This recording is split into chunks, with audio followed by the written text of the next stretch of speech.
Assalamualaikum warahmatullahi wabarakatuh. Alhamdulillahi rabbil alamin. Lahu ni'matu wa lahul fadlu wa lahu thana'ul hasan. Wassalawatullahil barrir rahim. Wal malaikatil muqarrabin. Ala sayyidina wa maulana Muhammadin. Wa ala alihi wa ashabihi tayyibin al-tahirin. Allahumma la sahla illa ma ja'altahu sahla wa anta taj'alul hazna idza syi'ta sahla. Allahumma arzuqna al-ikhlas fi niyyati wal qawli wal amal wa ba'du. Para alim ulama, para kiai, para asatidzah yang kami muliakan, para peserta bedah buku studi Islam moderat yang berbahagia. Alhamdulillah, puji syukur kita sampaikan kepada Allah Subhanahu wa taala. Pada siang hari ini Allah Subhanahu wa taala kembali mempertemukan kita dalam bedah buku studi Islam moderat. Semoga kebersamaan kita pada siang hari ini diberkahi oleh Allah Subhanahu wa taala dan masing-masing kita diberikan anugerah ilmu yang manfaat dan barokah di dunia wal akhirah. Amin ya rabbal alamin. Shalawat dan salam semoga tetap terlimpahkan kepada junjungan kita Nabi Agung Nabi Muhammad sallallahu alaihi wasallam, para sahabatnya, keluarganya, serta seluruh umat Islam yang mengikuti beliau ila yaumil qiyamah. Para peserta bedah buku yang dirahmati oleh Allah Subhanahu wa taala, pada siang hari ini kita akan melanjutkan kajian bedah buku studi Islam moderat sampai pada halaman 40, yaitu tentang konsep nubuwah, konsep tentang kenabian. Untuk itu marilah kita mulai kajian siang hari ini dengan mengikhlaskan niat kita masing-masing bahwa kita hadir dalam kajian ini semata-mata untuk mendapatkan ridha Allah Subhanahu wa taala. Hadirin rahimakumullah, kita telah selesaikan pembahasan tentang konsep ketuhanan atau uluhiyah pada pertemuan sebelumnya. Kali ini kita akan memulai pembahasan tentang konsep kenabian atau konsep nubuwah.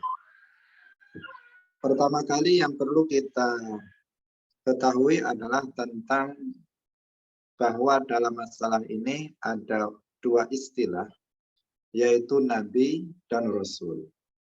Apa perbedaan di antara Nabi dan Rasul? Karena kita sering menyebut Nabi dan juga kita sering menyebut Rasul. Apa perbedaan di antara keduanya? Siapa itu Nabi dan siapa itu Rasul?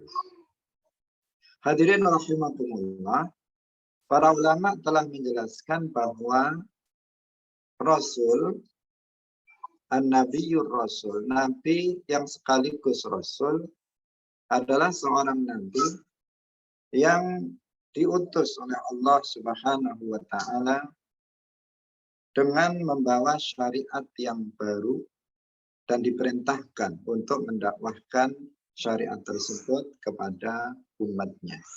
Ini adalah An-Nabiyyur Rasul, Nabi yang sekaligus menjadi seorang Rasul. Saya ulangi lagi, An-Nabiyyur Rasul, Nabi yang sekaligus Rasul adalah Nabi yang diutus oleh Allah Subhanahu wa taala dengan membawa syariat yang baru dan diperintahkan untuk mendakwahkan syariat tersebut kepada umatnya. Ini yang disebut dengan An-Nabiyyur Rasul. Sebelum kita lanjutkan, terlebih dahulu perlu kita ketahui bahwa seluruh para nabi, seluruh para rasul itu membawa agama yang sama. Seluruh para nabi dan rasul itu beragama Islam. Semuanya muslimun, memeluk agama yang sama, yaitu Islam. Yang membedakan di antara mereka adalah pada syariatnya atau tata cara ibadah atau yang disebut dengan ahkam. Itu yang membedakan di antara satu rasul dengan rasul yang lainnya. Karena Allah Subhanahu wa taala di dalam Al-Qur'an berfirman, "Inna ad-dina 'indallahil Islam." Sesungguhnya agama yang benar yang diridhai oleh Allah Subhanahu wa taala itu hanyalah Islam. Karena hanya Islam agama satu-satunya yang benar yang diridhai oleh Allah, maka dipastikan seluruh para nabi itu memeluk agama Islam. Tidak mungkin ada nabi yang memeluk selain agama Islam, karena agama selain Islam itu tidak diridhai oleh Allah Subhanahu wa taala. Dalam ayat yang lain Allah Subhanahu wa taala berfirman, "Wa may yabtaghi ghairal islami dinan falan yuqbala minhu wa huwa fil akhirati minal khasirin." Barang siapa yang mencari agama untuk dia peluk selain Islam, maka dia tidak akan pernah diterima dan dia di akhirat termasuk orang-orang yang merugi. Maka dalam ayat ini ditegaskan orang yang memeluk agama selain Islam, mereka minal khasirin. Karena itu nggak mungkin ada nabi yang memeluk agama selain Islam. Di dalam hadis Rasulullah Shallallahu Alaihi Wasallam bersabda, "Al-anbiya'u ikhwatun li'allah, dinuhum wahidun wa ummahatuhum syatta." Al-anbiya'u ikhwatun li'allah. Para nabi itu bagaikan saudara, satu bapak beda ibu. Bagaikan saudara, satu bapak beda ibu. Apa maksudnya? Rasulullah menafsirkannya, dinuhum wahidun, agama mereka, para nabi itu satu. Wahwal Islam, yaitu agama Islam. Wa ummahatuhum syatta, ay syara'i'uhum mukhtalifah. Syariat mereka itu yang berbeda-beda. Nah, maka di sini sangat jelas hadis ini menunjukkan kepada kita bahwa seluruh para nabi dari mulai nabi yang pertama yaitu Nabi Adam alaihissalam sampai dengan nabi yang terakhir yaitu Nabi Muhammad sallallahu alaihi wasallam seluruhnya memeluk agama yang sama yaitu agama Islam. Yang membedakan antara Rasul satu dengan Rasul yang lain adalah syariatnya, tata cara ibadahnya, ahkam, hukum yang diberlakukan. Itu yang berbeda satu dengan yang lain. Misalnya dalam syariat Nabi Adam alaihi salam, seorang laki-laki pada waktu itu boleh menikahi saudara kandungnya, satu bapak, satu ibu. Tetapi haram bagi mereka untuk menikahi saudara kembarnya. Karena Sayyidah Hawa, istri dari Nabi Adam alaihissalam, itu setiap kali melahirkan itu kembar, laki-laki dan perempuan, laki-laki dan perempuan sampai 40 kali. Ketika itu diperbolehkan bagi seorang laki-laki menikahi saudara kandungnya asal bukan saudara kembarnya. Kalau pada syariat kita, dalam syariat Nabi Muhammad, maka yang seperti itu nggak boleh menikah dengan saudara kandung, tidak diperbolehkan. Ini menunjukkan ada perbedaan syariat. Dalam syariat Nabi Yakub alaihissalam, seorang laki-laki boleh menikah dengan dua perempuan bersaudara, adik beradik. Jadi kakak, adik, perempuan, dua perempuan itu bisa dinikahi dalam satu waktu. Itu dalam syariat Nabi Yakub alaihissalam. Dalam syariat Nabi Muhammad yang seperti itu diharamkan. Jika kakaknya sudah diceraikan atau sudah meninggal, baru boleh untuk menikahi adiknya. Tidak boleh dalam satu waktu menikahi dengan dua perempuan bersaudara sekaligus. Dalam sebagian syariat ada yang seorang laki-laki itu menikah tanpa ada batasan. Boleh dengan menikah sebanyak apapun yang dia kehendaki. Ada juga dalam sebagian syariat yang hanya membatasi seorang laki-laki boleh menikah dengan satu perempuan saja.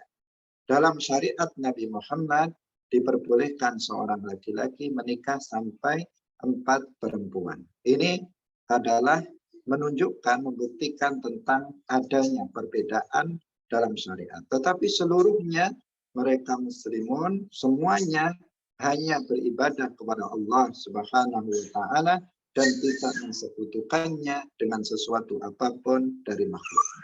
Semuanya mengatakan la ilaha illallah, tidak ada yang disembah dengan hak selain hanya Allah. Apapun ahkam yang diberlakukan, maka berbeda-beda satu dengan yang lain. Dalam syariat sebelum Nabi Muhammad, seseorang jika ingin mengerjakan sholat, maka mereka harus melakukannya di tempat yang khusus. Tidak boleh sholat selain di tempat tersebut. Sedangkan dalam syariat Nabi Muhammad, seluruh tempat dijadikan sebagai masjid oleh Allah. Artinya kita boleh melakukan sholat di manapun berada, yang penting tempat itu adalah tempat yang suci. Maka kita sholat di situ hukumnya adalah sah. Kita sholat di masjid sah, sholat di musola sah, sholat di rumah sah, sholat di halaman, sholat di sawah, sholat di hutan. Asalkan tempat itu tempat yang suci, maka sah untuk dilaksanakan sholat di sana. Dalam syariat sebelum Nabi Muhammad tidak ada tayamum. Sedangkan dalam syariat Nabi Muhammad ada tayamum. Bagi seseorang yang tidak mendapatkan air, baik secara fisik ataupun maknawi, dia bisa mengganti wudhu atau mandinya dengan tayamum. Dalam syariat sebelum Nabi Muhammad, apabila seseorang bajunya terkena najis, maka tidak bisa disucikan dengan air. Sedangkan dalam syariat Nabi Muhammad bisa disucikan dengan air. Ini adalah beberapa contoh dari perbedaan syariat yang pernah diberlakukan, yang pernah diturunkan oleh Allah Subhanahu wa taala kepada umat manusia untuk membuktikan bahwasanya para nabi, para rasul, mereka beragama yang satu, yaitu agama Islam. Yang membedakan di antara mereka adalah pada syariatnya, pada hukum yang diberlakukan, pada tata cara ibadah yang diberlakukan. Itu yang berbeda satu dengan yang lain. Hadirin para peserta bedah buku rahimakumullah. Sekarang kita kembali kepada persoalan perbedaan antara Nabi dan Rasul. Karena ini berkaitan sehingga perlu kita menjelaskannya terlebih dahulu tentang masalah agama dan syariat. Seorang Rasul, an-Nabiyur Rasul, Nabi yang sekaligus Rasul, adalah seorang Nabi yang diutus oleh Allah Subhanahu wa taala dengan membawa syariat yang baru. Dan mereka diperintahkan untuk mendakwahkan syariat itu kepada umatnya. Ini adalah Rasul, An-Nabiyyu Ar-Rasul. Sedang An-Nabiyyu Ghairul Rasul, Nabi yang bukan Rasul, Nabi saja. Karena kalau Rasul pasti Nabi, kalau Nabi belum tentu Rasul. An-Nabiyyu Rasul atau An-Nabiyyu Ghairul Rasul. Nabi yang bukan Rasul adalah seseorang yang menerima wahyu, seorang laki-laki yang menerima wahyu, untuk mengamalkan dan mendakwahkan syariat Rasul sebelumnya. Para nabi yang datang setelah Nabi Nuh alaihissalam, maka mereka mendakwahkan syariat Nabi Nuh. Para nabi yang datang setelah Nabi Ibrahim alaihissalam, atau yang semasa dengan Nabi Ibrahim tetapi dia bukan Rasul, maka mereka mendakwahkan syariat Nabi Ibrahim. Para nabi yang datang semasa atau setelah Nabi Musa alaihissalam, maka mereka mengajarkan syariat Nabi Musa alaihissalam. Nah, mereka yang datang setelah Nabi Dawud dan seterusnya dari para rasul, maka mereka mendakwahkan syariat yang diajarkan oleh rasul yang ada sebelum mereka. Itulah yang dilakukan oleh para nabi. Mereka mendakwahkan syariat Rasul yang sebelumnya. Para peserta yang dirahmati oleh Allah Subhanahu wa taala. Jadi itulah perbedaan antara nabi dan rasul. Tidak tepat jika dikatakan bahwa rasul itu diperintahkan untuk berdakwah, sedangkan nabi tidak diperintahkan untuk berdakwah. Karena jika dikatakan bahwa nabi tidak diperintahkan untuk berdakwah, maka ini akan bertentangan dengan banyak sekali ayat Al-Quran, bertentangan dengan hadis, bertentangan dengan kaidah bahasa, dan juga bertentangan dengan akal. Yang pertama, dari sisi bahasa. Dari sisi bahasa, an-nabiyyu itu mengikuti wazan fa'il. Bisa berupa isim fa'il atau isim maf'ul. Jika berupa isim fa'il ala wazni fa'il, maka nabi berasal dari kata nabaun yang berarti berita. Nabiyun artinya orang yang menyampaikan berita. Dari sisi bahasa, nabi itu menyampaikan berita. Menyampaikan berita artinya berita apa? Berita dari Allah. Disampaikan kepada siapa? Kepada umatnya.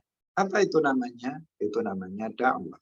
Karena itu dari sisi bahasa, seorang nabi dipastikan dia juga berdakwah. Ini dari sisi bahasa. Kemudian dari sisi dalil dalam Al-Quran. Banyak sekali ayat yang menjelaskan tentang itu. Di antaranya Allah Subhanahu wa taala berfirman, "Kana an-nasu ummatan wahidah faba'atsallahu an-nabiyyina mubashshirina wa mundzirin." Dahulu manusia pada zaman Nabi Adam, Nabi Syekh, Nabi Idris, mereka beragama dengan agama yang sama, yaitu Islam.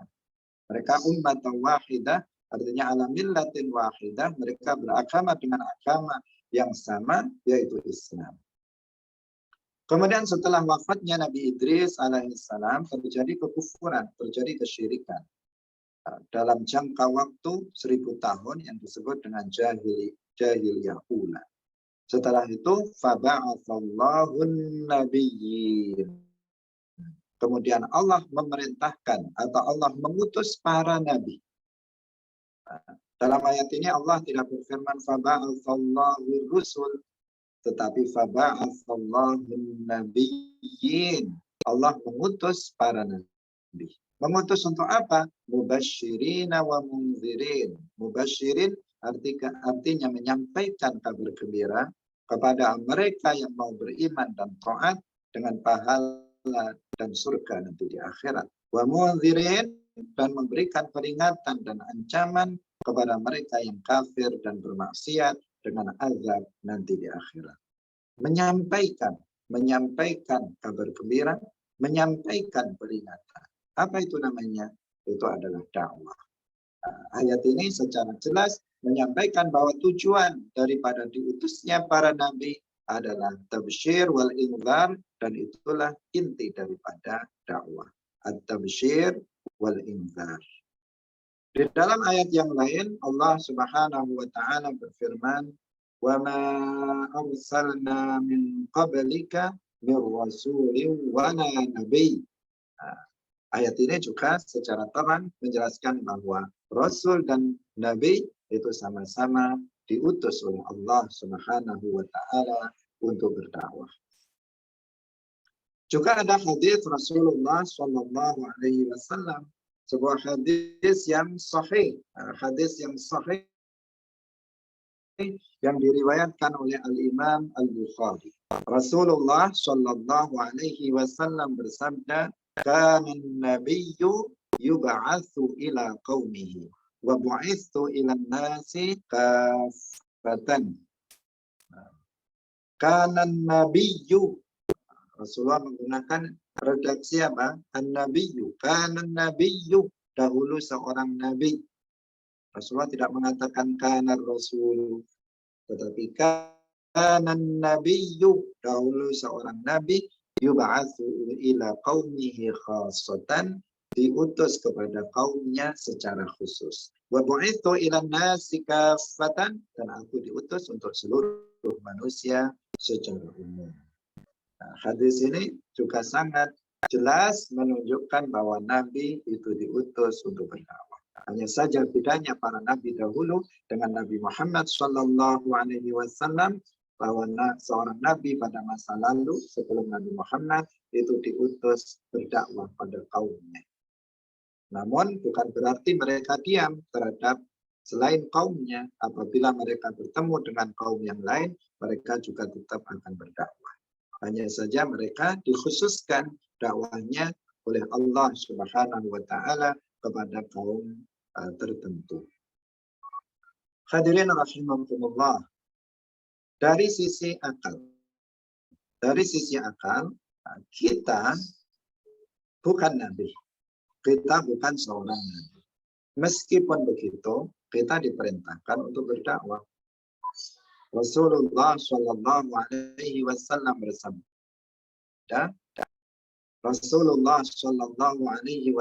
bersabda, "Balighu anni walau ayat." Sampaikanlah dariku meskipun hanya satu ayat. Rasulullah memerintahkan kita untuk bertabligh, untuk berdakwah. Jika kita yang bukan nabi saja diperintahkan untuk berdakwah, lalu bagaimana dengan para nabi? Orang biasa saja seperti kita diperintahkan untuk berdakwah. Bagaimana? Apalagi seorang nabi. Pasti mereka juga diutus untuk berdakwah. Jika tidak diutus untuk berdakwah, untuk apa mereka diutus? Nah, secara akal, seorang nabi pasti diutus untuk berdakwah. Berdasarkan kaidah bahasa, berdasarkan Al-Quran, berdasarkan hadis, dan berdasarkan logika, berdasarkan akal, maka kita mengatakan bahwasanya Rasul diutus untuk berdakwah. Nabi juga diutus untuk berdakwah. Bedanya bahwa Rasul mereka datang dengan membawa syariat yang baru. Sementara Nabi mereka datang untuk mendakwahkan syariat Rasul yang sebelumnya. Mereka datang tidak dengan membawa syariat yang baru, tetapi mereka mengajarkan syariat Rasul yang sebelumnya. Itulah perbedaan antara Nabi dan Rasul. An-Nabiyyur Rasul, Nabi yang sekaligus menjadi Rasul, dan Nabi yang tidak menjadi Rasul. Tentang jumlah para Rasul, sebagian ulama mengatakan bahwa jumlahnya ada 313. Sedangkan jumlah para nabi, sebagian ulama mengatakan jumlahnya ada 124.000. Tetapi pendapat yang lebih unggul, yang lebih kuat, para ulama mengatakan kita tidak tentukan bilangan tertentu dari jumlah para nabi dan rasul. Kita tidak mengatakan jumlah nabi sekian, tidak mengatakan jumlah rasul sekian. Kenapa? Agar kita tidak memasukkan yang bukan nabi sebagai bagian dari nabi, dan agar kita tidak mengeluarkan yang nabi dianggap bukan nabi. Maka yang aman, yang selamat, yang lebih berhati-hati, kita mengatakan kita tidak menentukan jumlah tertentu dari jumlah nabi ataupun rasul. Namun jumlah nabi lebih banyak daripada jumlah rasul. Karena para nabi mereka datang untuk menyampaikan dakwah atau menyampaikan syariat rasul yang sebelumnya atau yang semasa dengan dia. Hadirin yang dirahmati oleh Allah Subhanahu wa Ta'ala. Ini satu hal yang mesti kita perhatikan terkait dengan masalah kenabian. Kemudian yang berikutnya, kita meyakini bahwa Nabi dan Rasul yang pertama adalah Nabi Adam alaihissalam. Dan Nabi yang terakhir adalah Nabi Muhammad sallallahu alaihi wasallam. Waspadalah terhadap mereka yang mengingkari kenabian Nabi Adam alaihissalam. Seperti kelompok Wahabi. Kelompok Wahabi pengikut Muhammad bin Abdul Wahab, pengikut Ibnu Taimiyah, Mereka mengingkari kenabian Nabi Adam alaihissalam dengan alasan hadis tentang syafaat uzma, di mana umat Islam datang kepada Nabi Nuh alaihissalam, kemudian mengatakan kepada Nabi Nuh, anta awwalul rusul. Berdasarkan hadis ini, mereka menetapkan bahwa Nabi Nuh adalah Nabi dan Rasul yang pertama. Sedangkan Nabi Adam alaihissalam, Nabi Idris, Nabi Syekh, bukanlah Nabi, bukanlah Rasul. Pernyataan seperti ini adalah pernyataan yang bertentangan dengan Al-Quran. Di dalam Al-Quran, Allah Subhanahu wa Ta'ala telah berfirman, Innallaha astafa Adam. Sesungguhnya Allah Subhanahu wa Ta'ala itu telah memilih Nabi Adam. Sebagai apa? Sebagai Nabi dan Rasul, karena setelah itu dalam ayat itu Allah Subhanahu wa Ta'ala menyebutkan rentetan nama-nama dari Nabi dan Rasul. Kemudian juga ada hadis yang menjelaskan tentang hal tersebut, bahwa Adam adalah salah satu dari nabi-nabi Allah Subhanahu wa Ta'ala. Maka seseorang yang mengingkari kenabian Nabi Adam alaihissalam berarti telah mengingkari Al-Quran, hadis, dan juga ijma. Ijma telah menetapkan bahwasanya Adam alaihissalam adalah Nabiyyu Rasul, Nabi, dan juga beliau sekaligus menjadi Rasul. Sebagian ada yang mengatakan bahwa Adam alaihissalam itu Nabi, tetapi bukan Rasul. Ini juga sebuah kekeliruan. Bagaimana dikatakan bahwa Nabi Adam alaihissalam hanya sekedar Nabi? Lalu syariat siapa yang beliau amalkan? Syariat siapa yang beliau dakwahkan? Beliau adalah manusia yang pertama. Beliau adalah manusia pertama. Tidak ada Rasul sebelum Nabi Adam alaihissalam. Jika dikatakan bahwa Adam hanya Nabi bukan Rasul, lalu ajaran siapa yang beliau dakwahkan, yang beliau amalkan sehari-hari? Maka tidak mungkin jika Adam itu bukan Rasul. Dipastikan Adam itu juga Rasul, datang dengan membawa syariat. Dan itulah yang diajarkan kepada putra-putranya yang merupakan umatnya. Beliau sudah mengajari tata cara ibadah kepada Allah Subhanahu wa Ta'ala dan sebagian hukum-hukum Allah yang wajib diberlakukan oleh umat Islam ketika itu. Hadirin yang dirahmati oleh Allah Subhanahu wa Ta'ala. Kemudian Nabi dan Rasul yang terakhir adalah Nabi Muhammad Sallallahu Alaihi Wasallam. Harus diwaspadai pemahaman yang menyimpang tentang hal ini, seperti yang diyakini oleh kelompok Ahmadiyah Qadianiyah, yang mereka meyakini bahwa Ghulam Ahmad itu adalah Nabi, diangkat menjadi Nabi setelah Nabi Muhammad Sallallahu Alaihi Wasallam. Kita, umat Islam, Ahlu Sunnah wal Jamaah, berdasarkan Al-Quran, berdasarkan hadis, dan berdasarkan ijma, menegaskan bahwasanya Nabi Muhammad Sallallahu Alaihi Wasallam adalah Nabi yang terakhir. Dengan pengertian, tidak ada seorang pun yang diangkat menjadi seorang Nabi atau Rasul setelah Nabi Muhammad Sallallahu Alaihi Wasallam. Allah Subhanahu wa Ta'ala di dalam Al-Quran berfirman, wa khataman nabiyyin. Wa khataman nabiyyin, dan Muhammad itu adalah penutup dari seluruh para nabi. Ayat ini ditafsirkan dengan qiraat lain dari ayat tersebut, yaitu firman Allah Subhanahu wa Ta'ala dalam qiraat lain, wa khatiman nabiyyin, dan Nabi Muhammad itu adalah penutup dari para nabi. Di dalam hadis Rasulullah Shallallahu Alaihi Wasallam bersabda, wa khutima biyan nabiyyun, dan diakhiri dengan aku seluruh para nabi. Tidak ada nabi setelah beliau. Setelah beliau adalah yang terakhir diangkat menjadi seorang nabi. Memang setelah beliau masih ada nabi yang masih hidup, seperti Nabi Isa alaihi salam dan seperti Nabi Khadir alaihi salam. Tetapi mereka telah diutus menjadi nabi Mereka telah diangkat menjadi nabi sebelum Nabi kita Muhammad Shallallahu Alaihi Wasallam. Di dalam hadis yang lain, Rasulullah Shallallahu Alaihi Wasallam bersabda, "Lau kana ba'di nabiyyun lakana Umar." Seandainya ada nabi setelah aku, maka pastilah dia Umar. Tetapi karena tidak ada nabi setelah Nabi Muhammad Shallallahu Alaihi Wasallam, maka Umar pun bukanlah seorang nabi. Hadirin yang dirahmati oleh Allah Subhanahu wa Ta'ala, beserta bedah buku yang berbahagia. Kemudian yang berikutnya, yang juga perlu kita yakini, bahwasanya seluruh para nabi itu bersifatan dengan sifat-sifat yang disebut dengan sifat wajib bagi para nabi. Di antara sifat-sifat para nabi, yang pertama adalah as-sidqu, yang artinya jujur. Yang kedua adalah al-amanatu, yang artinya terpercaya. Yang ketiga adalah al-fatanatu, yang artinya cerdas.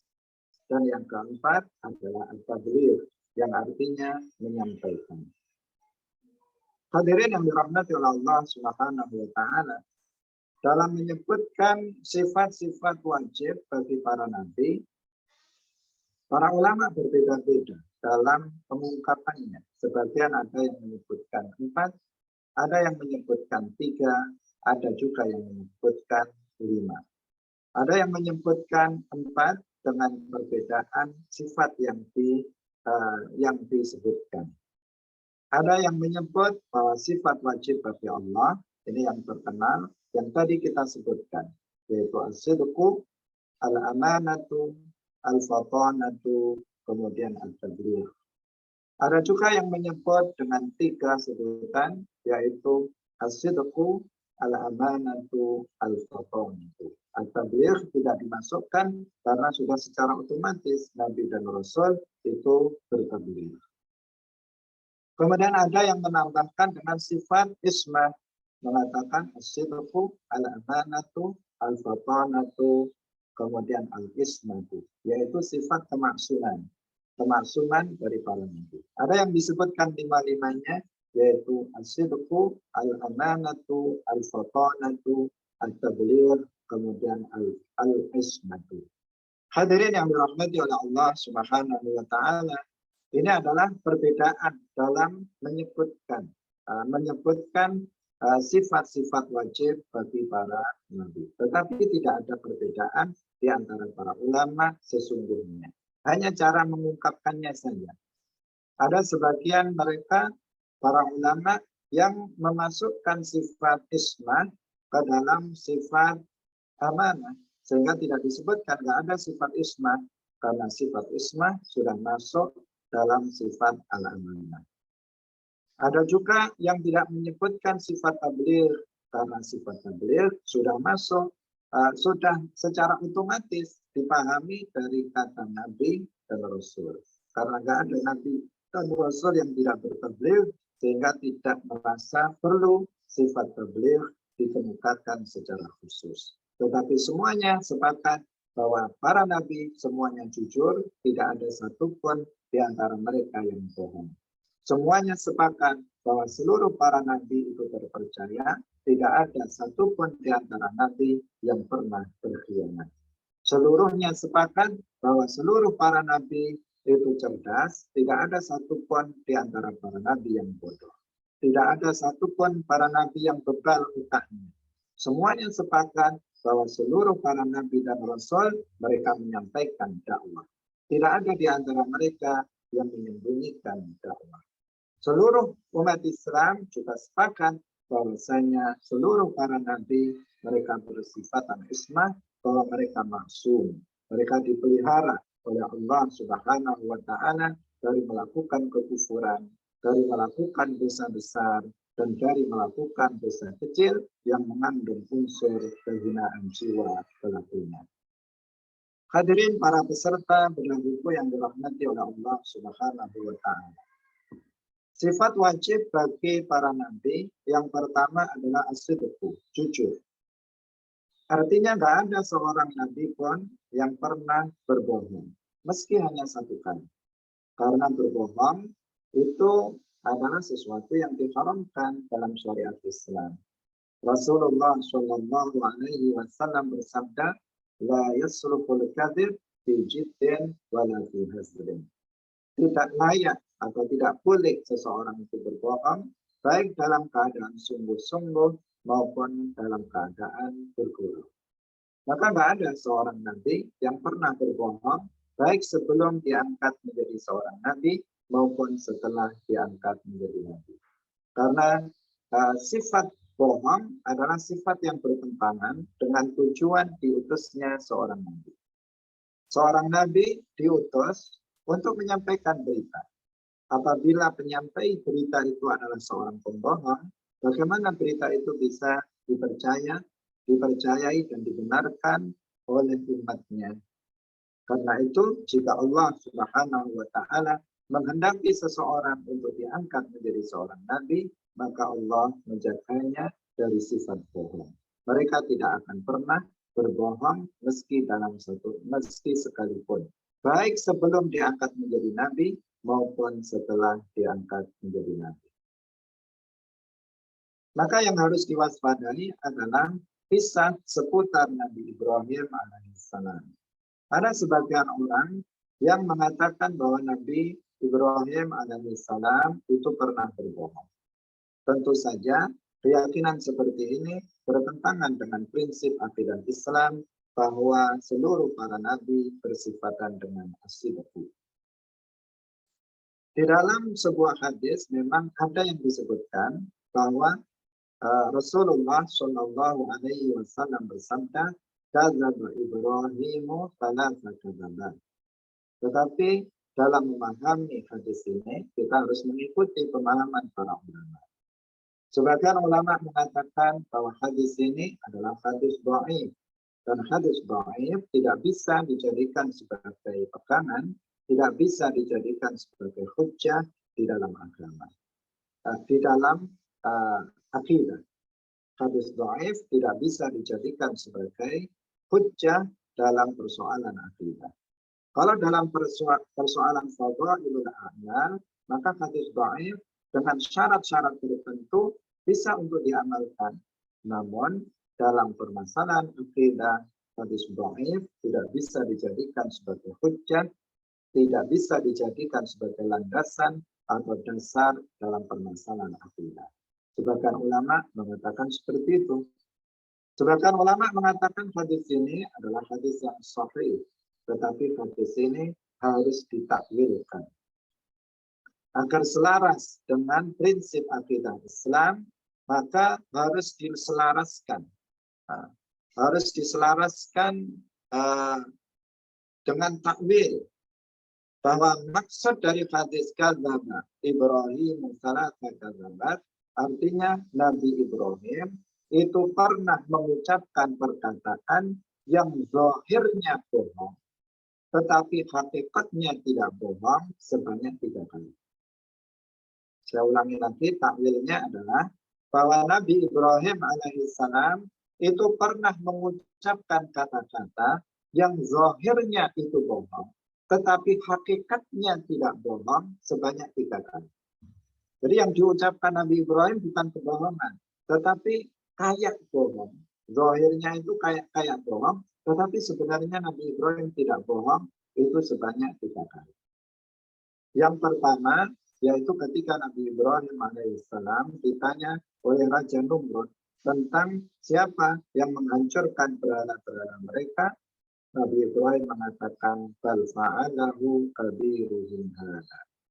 Yang kedua, ketika Nabi Ibrahim alaihissalam hijrah datang di Mesir, dan di sana ada raja yang zalim, bertanya tentang istri beliau Sarah. Beliau mengatakan, "Hadhihi ukhti." Ini adalah saudara perempuanku. Dan yang ketiga, ketika Nabi Ibrahim alaihissalam diajak oleh ayahnya Azar yang kafir untuk beribadah, untuk pergi ke tempat peribadatan kepada selain Allah, kemudian Nabi Ibrahim mengatakan, "Ini sakit. Sesungguhnya saya itu sakit." Tiga perkataan ini zahirnya yang kayak itu bohong. Tetapi sesungguhnya jika diteliti itu bukanlah kebohongan. Karena Nabi Ibrahim seorang nabi, beliau bersifatan dengan sifat sidik, artinya jujur, tidak pernah berbohong meski hanya sekali. Hadirin para peserta bedah buku yang dirahmati oleh Allah Subhanahu wa taala.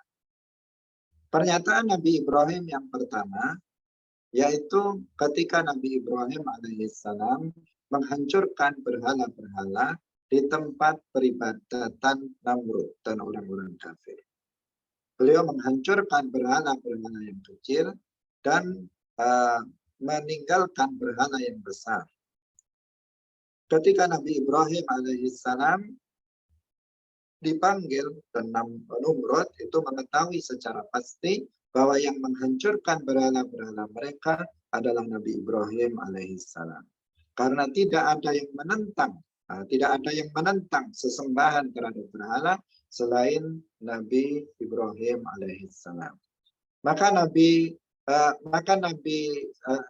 Namrud itu bertanya kepada Ibrahim alaihissalam tentang yang menghancurkan berhala bukan untuk mencari tahu, karena Namrud sudah tahu siapa yang menghancurkan berhala-berhala itu.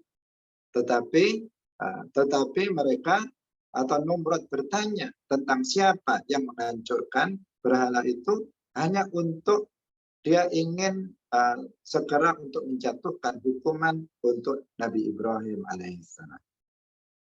Maka di sini Nabi Ibrahim alaihissalam menjawab dengan jawaban yang ditujukan untuk memberikan pelajaran kepada Namrud dan orang-orang kafir bahwa berhala itu tidak layak untuk disembah.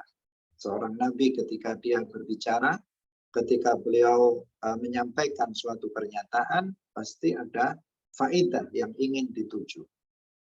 Beliau ingin menjelaskan bahwa berhala tidak layak untuk disembah.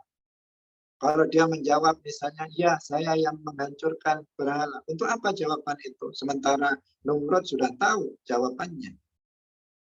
Maka beliau tidak mengatakan, ya saya yang menghancurkannya. Tetapi beliau ingin menjelaskan kepada Namrud kesempatan untuk berdakwah kepada Namrud dan orang-orang kafir bahwa berhala tidak layak disembah. Maka Nabi Ibrahim kemudian menggunakan kata-kata majaz. Beliau mengatakan bal fa'alahu kabiruhum hadza fas'aluhum in kanu yantiqun. Yang melakukannya adalah berhala yang besar ini. Tanyalah mereka apabila mereka itu bisa berbicara. Tanyalah kepada berhala-berhala itu apabila mereka bisa bicara. Di dalam bahasa Arab ini namanya majaz. Beliau menyandarkan suatu perbuatan, yaitu perbuatan menghancurkan berhala-berhala kepada penyebabnya, yaitu berhala yang besar. Karena yang menjadikan Nabi Ibrahim menghancurkan berhala-berhala yang kecil adalah berhala yang besar. Karena orang-orang kafir, Namrud dan orang-orang kafir lainnya, mereka beribadah kepada berhala itu, maka Nabi Ibrahim alaihissalam ingin menghancurkan berhala yang kecil dan menghinakan berhala yang besar. Bagaimana Nabi Ibrahim menghinakan berhala yang besar? Dengan ucapan beliau, fas'aluhum in kanu yantiqun. Tanyalah berhala itu jika dia bisa berbicara. Apakah berhala itu bisa berbicara?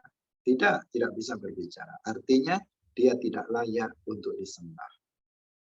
Dia berhala yang tidak bisa menciptakan manfaat dan mudarat, tidak bisa berbicara, maka dia tidak layak untuk disembah.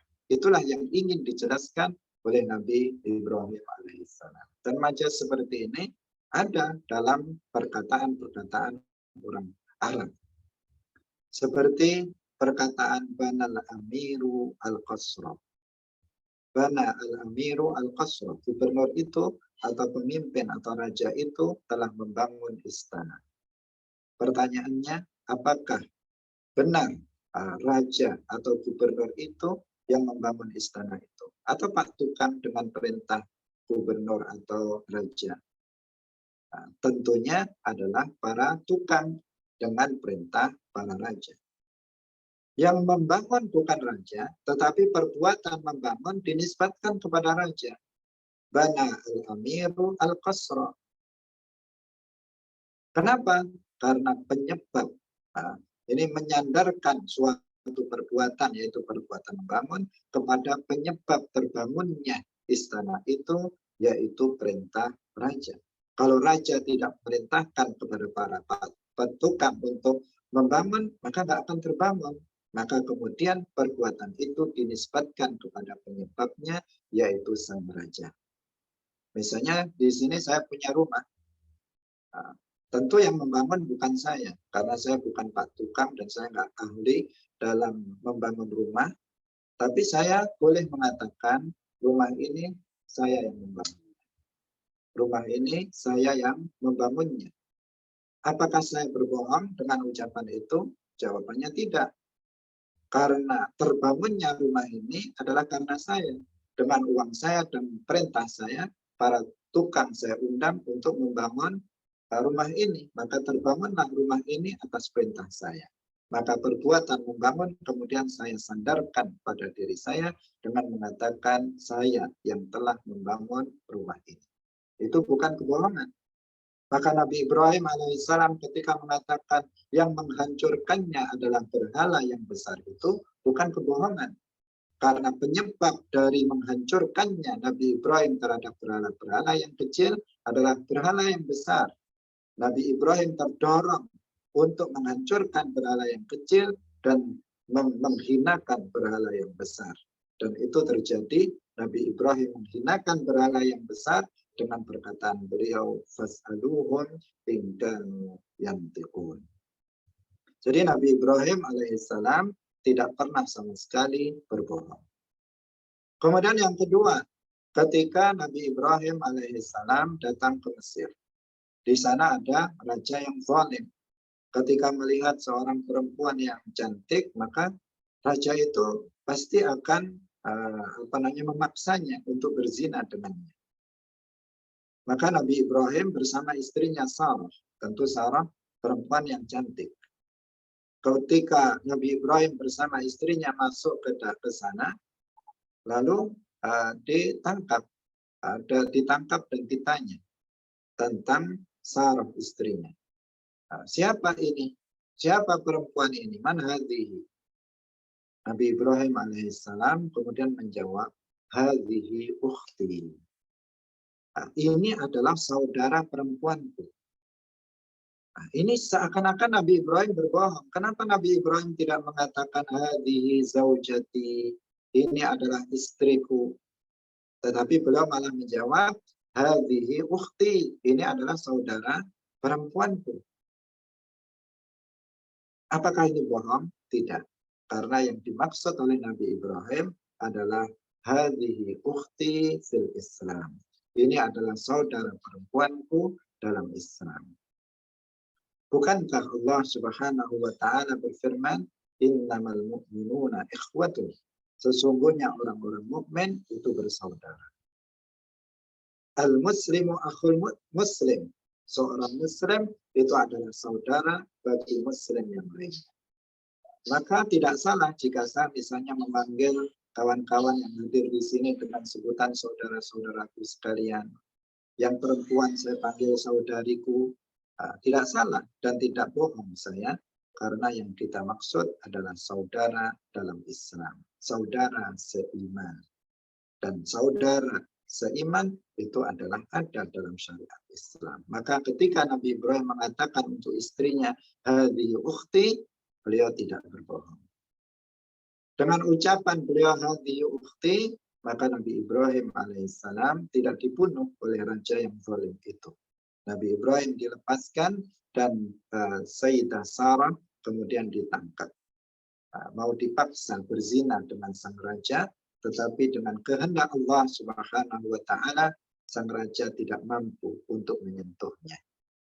Minta dilepaskan, kemudian dilepaskan oleh Sarah. Mau menyentuh lagi sampai 3 kali, tidak mampu untuk menyentuhnya. Dengan kehendak Allah Subhanahu wa taala kemudian saraf dilepaskan. Saraf dilepaskan, dibebaskan oleh sang raja yang zalim itu. Bukan hanya dilepaskan, tetapi Sayyidah Sarah juga diberi hadiah seorang budak perempuan yang bernama Hajar. Yang kemudian Hajar ini dihadiahkan kepada suaminya, yaitu Nabi Ibrahim alaihissalam. Yang dari Sayyidah Hajar ini kemudian melahirkan sampai ke bawah itu melahirkan Rasulullah Shallallahu Alaihi Wasallam. Dari Sayyidah Sarah kemudian melahirkan Nabi Ishaq, kemudian kalau dari Hajar melahirkan Nabi Ismail, kemudian sampai kepada Nabi Muhammad. Sementara dari Sayyidah Sarah melahirkan Nabi Ishaq, Nabi Yakub dan seterusnya sampai ke bawah sampai nabi-nabi Bani Israel yang jumlahnya ribuan. Hadirin yang dirahmati oleh Allah Subhanahu wa taala. Kemudian yang ketiga, yaitu berkata Nabi Ibrahim, "Inni sakim." Ketika diajak untuk beribadah kepada selain Allah di tempat peribadatan ayahnya Azar, Nabi Ibrahim untuk menghindari agar beliau tidak datang ke tempat peribadatan orang kafir, Nabi Ibrahim mengatakan, "Inni sakim." Sesungguhnya aku sakit. Para ulama mengatakan ini juga bukan kebohongan. Nabi Ibrahim memang sehat ketika itu.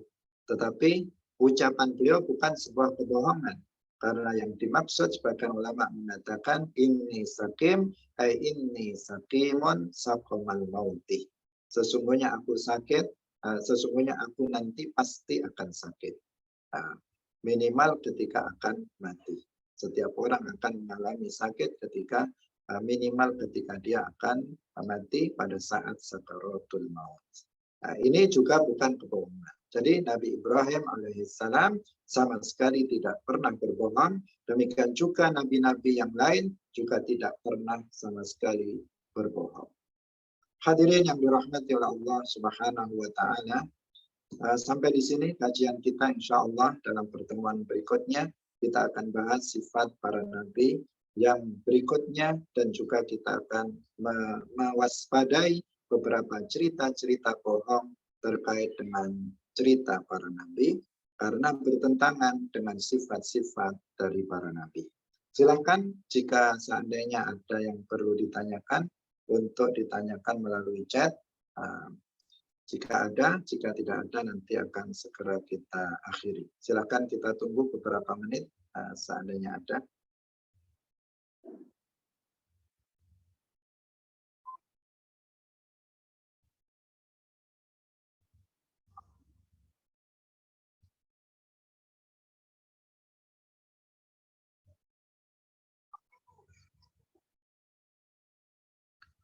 Saya kira sudah tidak ada lagi. Alhamdulillah, semoga bisa difahami dan menjadi ilmu yang bermanfaat barokah bagi kita semuanya. Kita tutup dengan tahlil, sholawat dan istighfar. La ilaha illallah. Allahumma sholli ala sayyidina Muhammad wa ala alihi wa sahbihi wa sallim. Rabbi ghfirli wa liwalidayya wa lil mu'minina wal mu'minat. Barakallahu fikum. Wallahu muwaffiq ila aqwamit thariq. Wassalamualaikum warahmatullahi wabarakatuh.